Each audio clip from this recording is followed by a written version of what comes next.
Hey everyone, Jason Humbert here with another bite of bread. Today's Friday, and so we're reviewing the sermon from Sunday, which is entitled Death and Taxes.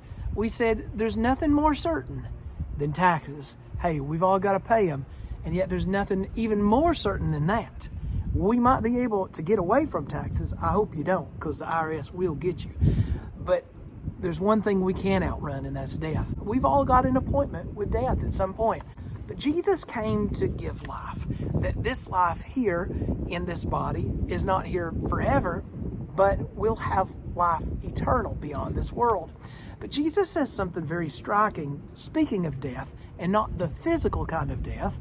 Jesus says in John chapter 12 and verse 24, "Very truly I tell you, unless a kernel of wheat falls to the ground and dies, it remains only a single seed.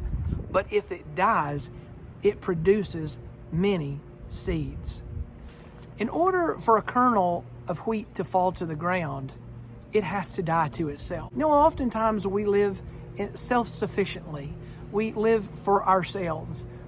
Oftentimes we're not concerned about the spiritual need or the physical need or the psychological or social needs of others.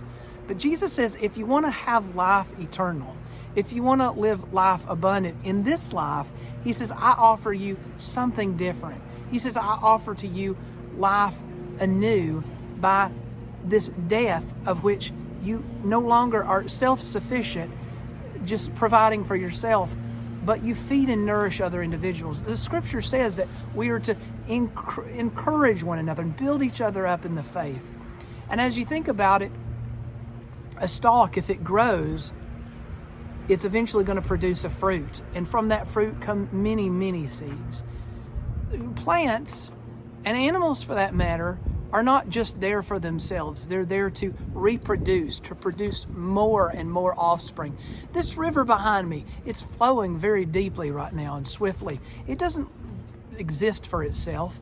It exists for us to have water. It exists for the environment of the fish and the things that are living there, the crayfish and all kinds of wildlife that come to drink from it, deer and raccoon, etc., etc.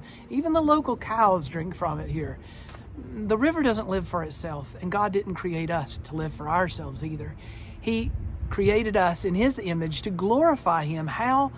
By loving Him and serving God, of course, but by serving and loving our neighbors and those in our community as well. Don't be self-sufficient.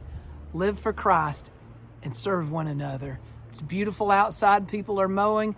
Spring is here.